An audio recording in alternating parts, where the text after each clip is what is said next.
Morning again, folks. We're rushing up on July the 4th here in the States, Independence Day. And we're going to be like Mel Gibson at the end of Braveheart. We're going to be yelling freedom at the top of our lungs. And we need to think about what we're talking about. You know, freedom, liberty, are they the same thing? Not quite. Freedom, in most people's minds, is the ability to do what you want, when you want, anything you want. It's licentiousness. It's basically anarchy. It sounds great until everybody starts exercising it, and then people start bumping into each other, and one person's freedom is impinging on another person's, and it just gets really messy. Liberty, on the other hand, is freedom from oppression, freedom from authorities that are misusing you.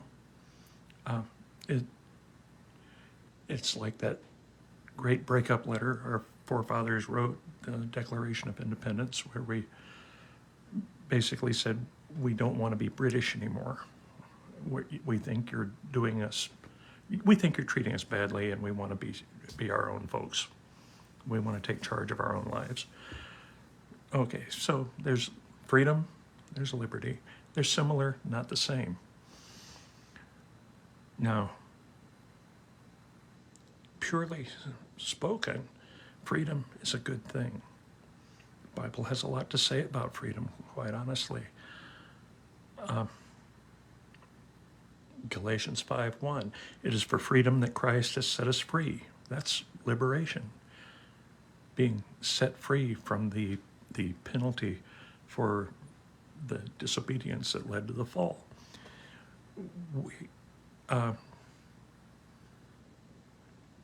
Paul, or rather John, in chapter 8, says, if the Son has set you free, you are free indeed.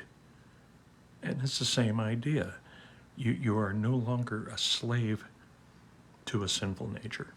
Okay, great. We have all of that. But free from what? And free for what? As I said, free from a sinful nature, free from the consequences eternally of our sinful behavior.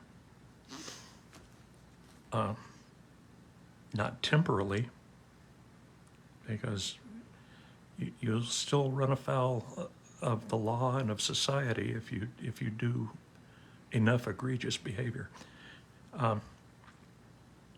Free for what? You're free to live a good life. You're free to love one another. You're free to live forth your best self, to live to your higher ideals. You're free to pick a direction and go in it. That freedom has led me personally into areas that I never would have dreamed as a teenager or in my 20s that I would end up where I am today, doing what I do today.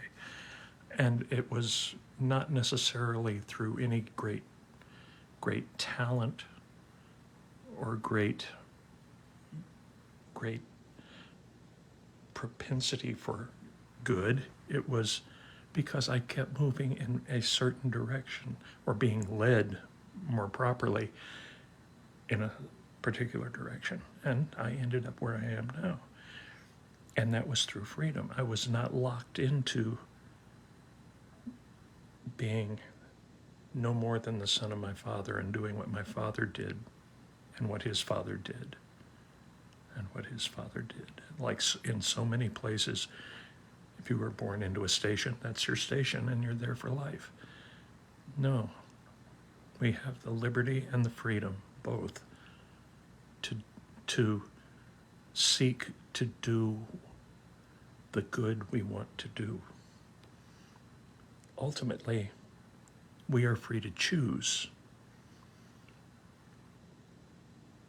But remember that Adam and Eve were free to choose. Lucifer was free to choose. We are indeed free to choose, but we are not free from the consequences of our choice.